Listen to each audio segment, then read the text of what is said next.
Ya, teman-teman, kita akan membahas harga wajar emiten TLKM ya.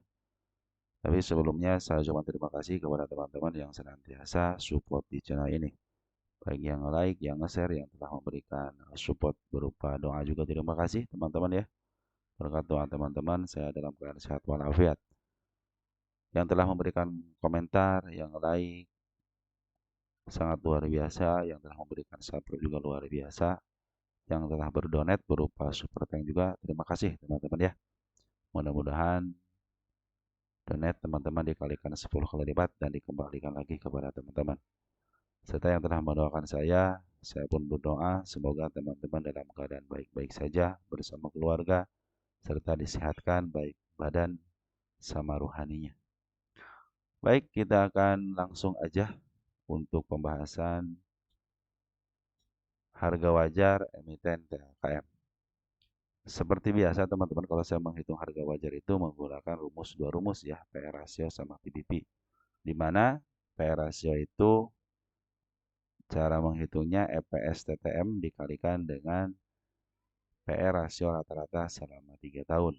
Dan untuk rumus PBP, harga buku teman-teman dikalikan dengan PBP rata-rata selama 3 tahun. Baik teman-teman, kita langsung aja ya. Kuartal 4-nya untuk net income-nya dari 5,061 miliar ke 5,9 ada peningkatan bagus teman-teman ya. Kuartal 3 dari 6,7 ke 5,9 menurun. Kuartal 2 dari 6,3 ke 5,7 juga menurun. Kuartal 1 dari 6,4 ke 6,0 menurun. Tapi kalau kita gabungkan juga sama teman, jadi menurun. Jadi setelah di TTM kan atau dianaliskan ternyata tahun 2023 menghasilkan 24,5 triliun, sekarang 23,6 triliun. Cenderung menurun teman-teman ya. Kita lihat revenue.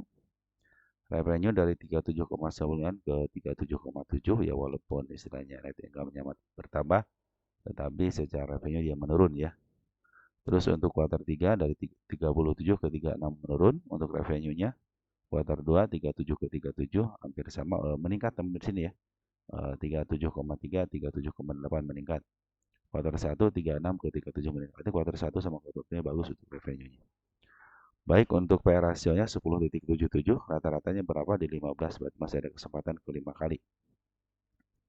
Terus untuk PBP 1,79, rata-ratanya berapa dia?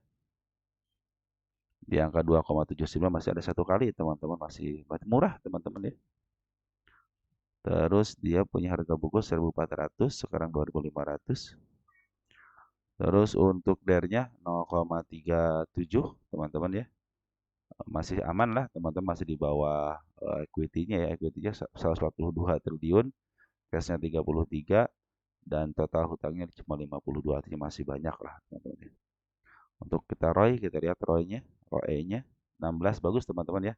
Ini ROI-nya bagus. Jadi secara LK ataupun secara keuangan bagus teman-teman ya. Untuk LK-nya bagus. Dan fundamental juga baik teman-teman. Kalau sekarang lagi murah lagi teman-teman. Ini yang biasanya dijual di angka 15 selama 3 tahun, sekarang PRS-nya 10 ya. ROI-nya juga di atas 10%. Dia bagian dividen ya. Kemarin 178,50 ya, sekitar 70,4% untuk payout ratio-nya. Baik, kita langsung aja. Berapa sih harga wajarnya? Kita butuh EPS. EPS-nya meningkat nggak? Dari 247 ke 238 menurun teman-teman ternyata ya untuk EPS-nya juga ya. Kita langsung aja ya untuk TTM kuartal 4-nya 23873. 238,73 dikalikan dengan PBB rata-ratanya 15,64. 16,64, hasilnya di 3.700 teman-teman ya. Kemarin 3.800 menurun teman-teman ya. Jadi per kuartalnya menurun. Kita hitung satu lagi berdasarkan rumus PBP. Kita butuh harga buku 143439. 1434,39 kali dengan PBB rata-ratanya berapa? 2,79 ya. 2,79, hasilnya di 4.000 teman-teman ya. Udah ketahuan kan sekarang kan harga bukunya, maaf, harga wajarnya 2 ya, yaitu antara 3.700 sama 4.000, sekitar 300-an Pak ya, 3 3 ya 300-an teman-teman ya. 37 ke 4.000 sekitar 300-an ya. Saya catat dulu sih teman-teman ya. Nanti kita coba hitung untuk juga berapa sih dividennya ya. Tapi kalau dividen ingat teman-teman ya, dividen itu nanti nyatanya ketika RUPS, ingat-ingat ketika RUPS ya. Nah, langsung aja teman-teman untuk hitung berapa sih besar dividennya untuk perkiraannya ya. Kalau ngambil dari payout ratio tahun kemarin ya 7477 berarti EPS-nya gini aja. 23873 238 titik titik 73 dikalikan dengan yang 7477 7477 74,77%, hasilnya adalah 178,4 ya. Tidak beda jauh teman-teman ya. Nah, satu lagi pakai rumus pembanding ya. Jadi kita bandingkan dulu nih. 17850 178.50 dibagi dulu teman-teman ya. Dibagi dulu dengan EPS tahun lalu berapa? EPS tahun lalu 24792 ya. 247,92 ya. Dikalikan dulu 100 teman-teman ya. Nah, dapatnya 71%. Tinggal EPS yang tahun sekarang dikalikan itu teman-teman. EPS-nya berapa? 238,73 ya. Dikali dengan 71,9%. 71,9%. Nah, kita kasih sama dengan dan hasilnya adalah 171. Nah, seperti itu teman-teman ya. Kita catat dulu sini ya teman-teman ya. Tunggu sebentar ya. Nah, teman-teman sudah dimasukkan ke sini ya. Berdasarkan harga wajarnya untuk P rasio 3.700 dan untuk PBB 4.000. Perkiraan dividennya 178 dan 171, tapi yang paling penting itu nanti ketika RUPS. Sebentar lagi teman-teman ya. Nah, sembari menghitung harga wajar kita update teman-teman ya.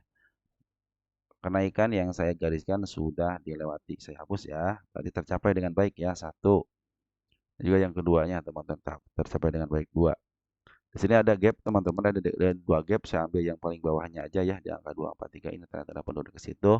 Nah, kalau itu dia turun untuk koreksi teman-teman nggak usah masalah. Kalau dia lepas daripada 2437 nya nggak jadi masalah. Yang penting dia masih ditahan di MA 10-nya atau MA 20-nya. Kemarin sudah golden teman-teman ya, golden cross artinya sudah mulai uptrend. Nah, ini tanda-tanda penurunan juga di 2279 atau 2280. Nah, ini tanda penurunan di angka 2050 teman-teman ya. Ini mudah-mudahan menjadi PR masa depannya. Ingat, mudah-mudahan menjadi PR masa depannya. Karena kalau teman-teman perhatikan di Punda Chart, ini sudah menyentuh harga murahnya.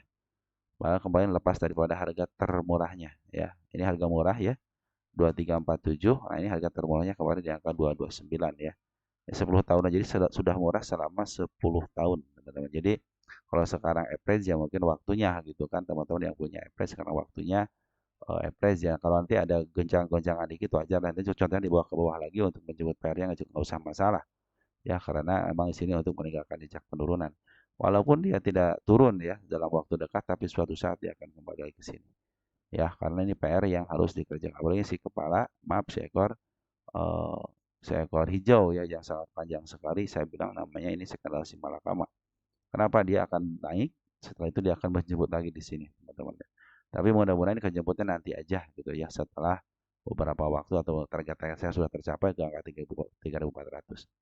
Teman-teman ingat 3.700 ada harga wajarnya. Saya mencapai targetnya ada di angka 3.400.